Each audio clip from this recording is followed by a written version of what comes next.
Van Helsing, Sword of Heaven, issue number 2 from Zenscope. This is also by your boy Chuck Dixon. Good issue. I know I kind of just did a Van Helsing Sword of Heaven review, but to be honest with you guys, I haven't really read anything else that's come out. I've been really behind on my comic books. I still have to catch up on Doomsday Clock. Just came out last week. I have to catch up on that.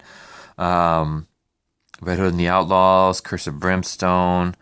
I just haven't gotten around to reading them. This is the only thing. This and Justice League Dark was like the only thing I've read in the past week, other than like novels and manga and light novels and stuff like that. I haven't read any other comics. Also, just a heads up, this might be my last comic. This might be my last review for like a week or two. I turned in my Blue Yeti for reasons, long story, and I don't plan on getting it back for who knows how long, maybe by the end of this week at the earliest. So until that happens, I can't do any digital reviews.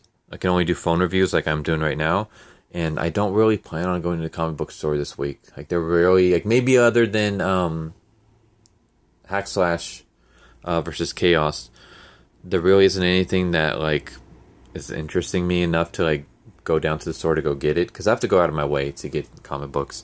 So I might just skip comic books this week and maybe go pick them up next week. I mean, I will be continuing to read the digital versions, but I can't review them because I don't have a Blue Yeti or any other kind of mic. So yeah, let's just get right into this. So, Chuck Dixon, Sword of Heaven. I like it, but it's one of those where it really kind of depends. If you guys like Blade, if you guys like Van Helsing, if you guys like, I don't know, what's Supernatural, Buffy the Vampire Slayer. Now I'm just naming off like monster hunting stuff. Even though like she like acts nothing like any of those characters. I mean, if you like popcorn flick monster action movies, then you're gonna enjoy this. That's pretty much, I say this all the time when I do like Zenscope. That's pretty much what they are. They're basically just entertainment comics. You may think, well, aren't comics supposed to be entertainment? Yeah, but these are basically like, let's just have fun and have crazy adventures. Like, there's no political undertones. There's no hidden message. Yeah, all their main characters are badass women, but they're not like putting down men in the comics. They're not like doing some kind of like girl power or like message in it. It's just, hey, our hero just happens to be female and badass, but we're not going to make a big thing about it. So that's one of the reasons why I like Zenscope. Plus, just like the fact that they remind me a lot of Chaos comics. Maybe not as sexualized as Chaos comics, but they still remind me of that a lot. So I mean, if you like stuff like that, you're gonna like this. It's pretty much just a monster hunting comic. I mean, we start with Van Helsing basically being chased by the Indian version of a vampire. What were they called? There's a name for them.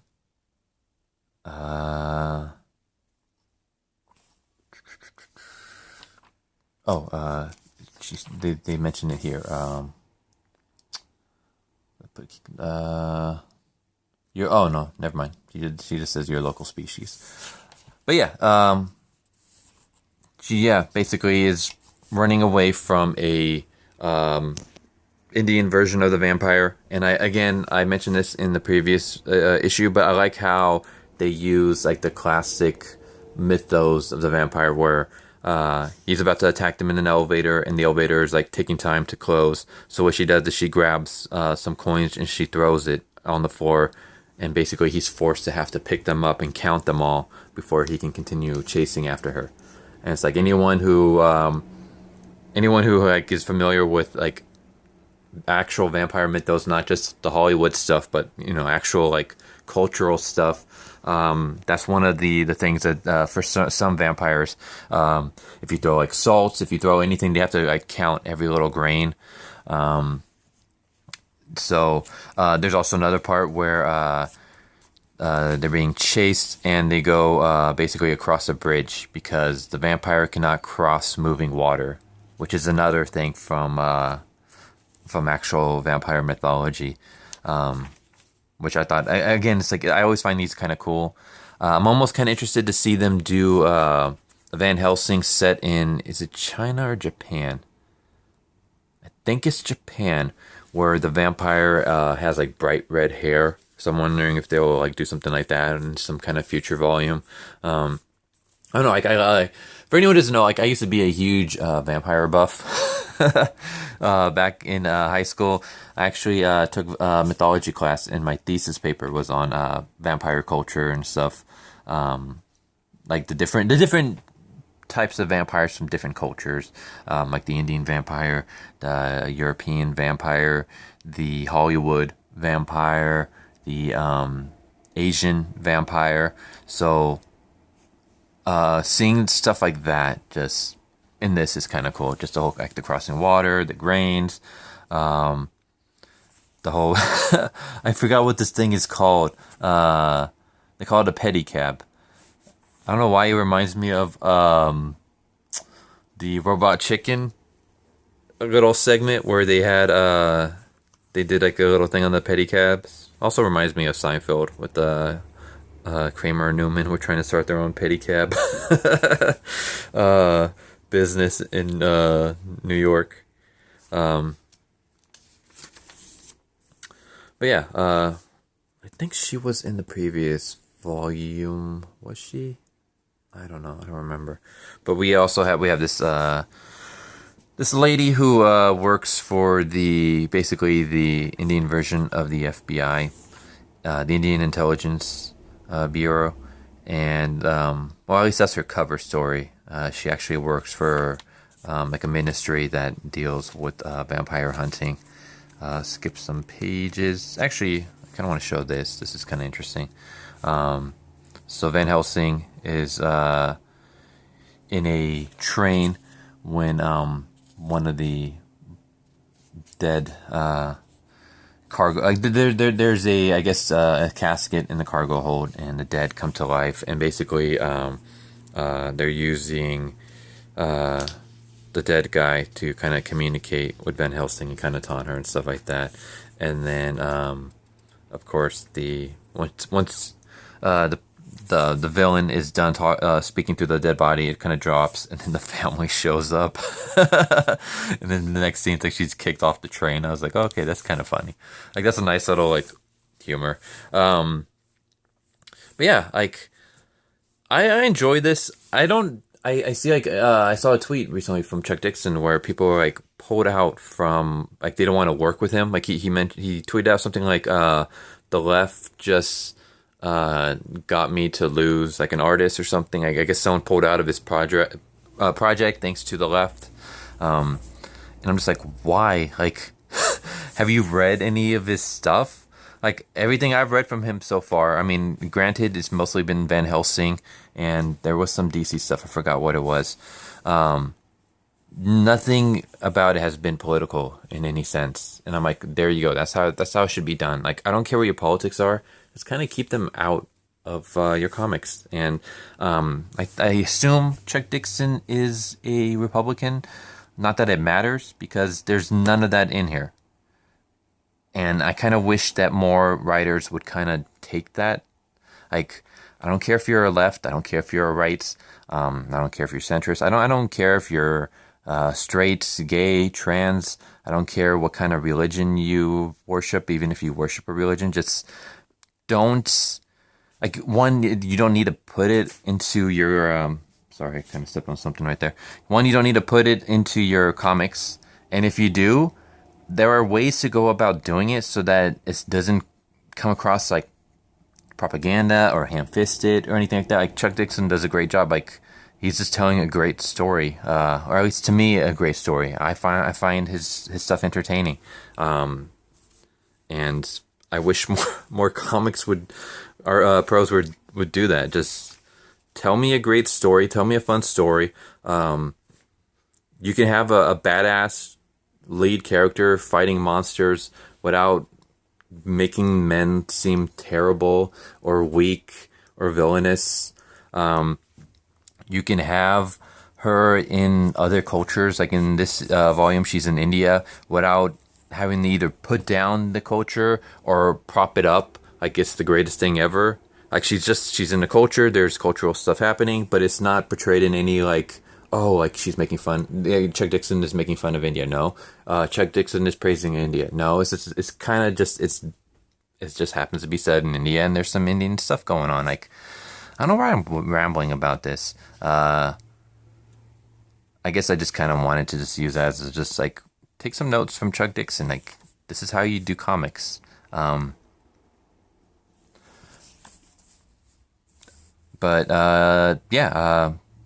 She goes out into the desert with the Indian FBI girl. I forgot what the hell her name is. And they're trying to find this sort of heaven. And there's a little bit more, but I'm not going to reveal it. But this is a good issue. I liked it. Might not be for everyone. I don't know. I guess it kind of just depends on what your kind of tastes in comics are. Do you like the superhero kind of genre? I have nothing against superheroes. I mean, there are plenty of superheroes that I like, but I've always been more of I kind of drifted towards the supernatural kind of stories. Like the Curse of Brimstone is like one of my favorites. Justice League Dark, Van Helsing, Hack Slash, Mercy Sparks, Chastity. Like those are like my kind of stuff. Like those are the things that I enjoyed the most. I mean, I like Green Lanterns. I like Aquaman. I like superhero stories, but I prefer like the more like Hellblazer, John Constantine, those kind of stuff. I have always like there's just something about it. I've always been like a huge fan of like monster hunting, demon slaying, like those kind of stories, that kind of genre. So, if you like that, pick it up. If you want just like a good fun story without any propaganda, without any political undertones, just hey, here we have a badass character taking out monsters. I recommend it. If you enjoyed Chaos Comics back in the 90s, if you enjoyed, sorry about that siren, and there it goes. For anyone who doesn't know, like my backyard, like, all right. What is it with people calling me every time I'm in the middle of a comic review? Like no one calls me until I'm either in the middle of a review or I'm in the middle of a stream or just about to stream. That's when everyone decides to call me. But literally when I'm not doing anything else, when I'm just working on my writing and stuff, times when I can, be bothered, no one decides to call me. Like that timing all the time. What was I saying? Oh yeah, my backyard leads into a highway, so sorry for the noise. But as I was saying, yeah, I mean, if you want just good entertainment comics, I highly recommend Zenscope. I recommend them like all the time, but still, again, they do a lot of supernatural stuff, some horror stuff, a lot of taking fairy tale or urban legend characters and reworking them into some kind of like doing like their take on it. So like we have like the Black Knight from I believe the King Arthur mythos.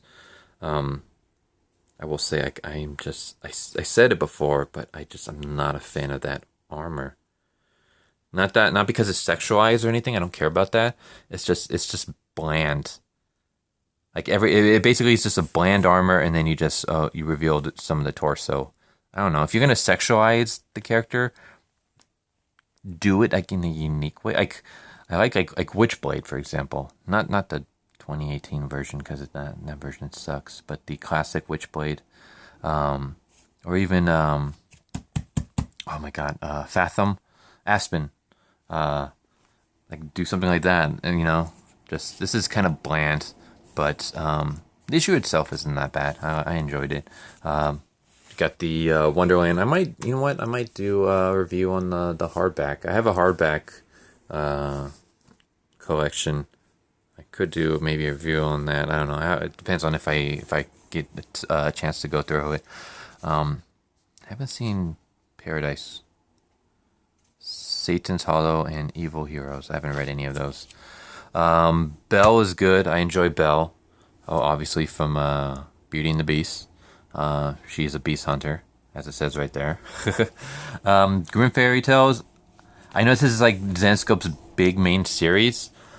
I've tried to read some of it, and I don't care for Sky.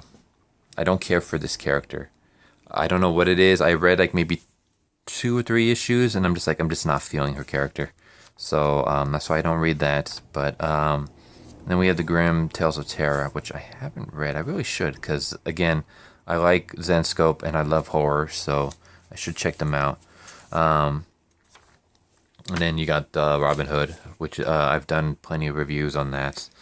But yeah, I mean, if you like entertaining monster hunting stories with a badass female lead who's not like constantly putting down men or SJW in any way, then I highly recommend this series, and I recommend any other series from Zenscope. Again, I haven't read them all. I mean, I've read Robin Hood stuff. Robin Hood is great. Belle is great. Grim Fairy Tales, it could be good. I mean, I guess it just depends. I don't care for her character. Not just because I just found her boring, not for any like other reasons. I just found her to just be kind of bland. The Wonderland stuff is amazing. The Black Knight was actually not that bad. Don't want to show anything else. I don't want to show the ending. But yeah, Zenscope has a lot of great stuff. They had Jasmine. Jasmine was great. So check them out. They put out a lot of good stuff. Maybe it's just me, but I've enjoyed like pretty much anything from Zenscope that I've read, other than again Sky from Grim Fairy Tales. But other than that, like everything that I've read from Zenscope, I've enjoyed. Especially love their Inferno. So if anyone from in contact with Zenscope sees this video, please give me another Inferno, because I want that. Also, is it Hellchild? That was a good one too. You know what? Maybe I should do a review on the Hellchild Inferno crossover. But yeah, Van Helsing Sword of Heaven issue number 2 from Zenscope, written by Chuck Dixon. Good stuff. Recommend it. I like it.